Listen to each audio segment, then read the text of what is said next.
नासिन headlines ॾिठियूं breaking news आहे वारह मां अवां सां शेयर कयूं पिया। हमल मोहल्ले में घर मां लखे रुपयनि जो धाड़ो लॻो आहे। मुज़ाहिमत ते ॾोहारियुनि ने फायरिंग कई आहे जंहिंमें पुलिस एहलकार अब्दुर्रहमान भट्टी मारिजी वियो आहे। ब्रेकिंग न्यूज़ आहे नासिन अवां सां शेयर कयूं पिया। वारह जे हमल मोहल्ले में घर में लखे रुपयनि जो धाड़ो लॻो आहे। इन हवाले सां तफ़सील मालूम कंदासीं। वारह मां आवाज़ जो रिपोर्टर ज़ुल्फ़कार चांडियो असां सां लाइन ते मौजूदु आहे। ज़ुल्फ़कार, इन हवाले सां कहिड़ा तफ़सील आहिनि, आगाह कजो।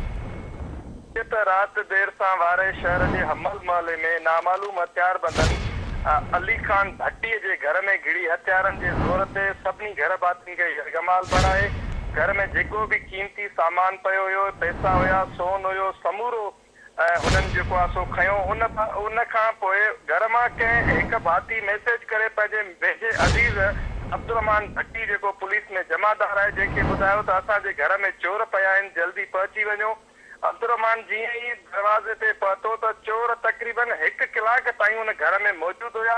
अब्दुर्रहमान के ॿाहिरां दरवाजे पहुचण ते चोरन पंहिंजे हथियारनि जा मुंह खोलिया, जेके सिटियूं गोलियूं अब्दुर्रहमान भट्टी खे लॻियूं, जेको सख्त ज़ख़्मी थी पियो, जंहिंखे वारे अस्पताल में हुयो ऐं जिते उन दमदणी हवाले कयो।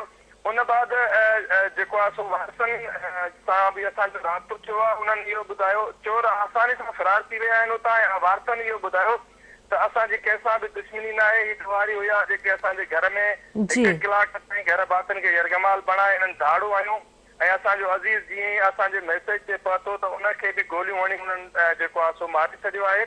ऐं होॾां असांजो पुलिस सां बि राब्तो थियो आहे ऐं पुलिस जो इहो मौक़ुफ़ आहे त असां पहिरीं घुराया आहिनि, पहिरां खणूं था, इंशाअल्लाह जल्द इन कातुरनि खे अब्दुर्रहमान जे कातुरनि खे गिरफ़्तार कंदासीं। जी ठीक है, अवां जी वॾी महिरबानी ज़ुल्फ़कार तफ़सील खां आगाह करण जे लाइ।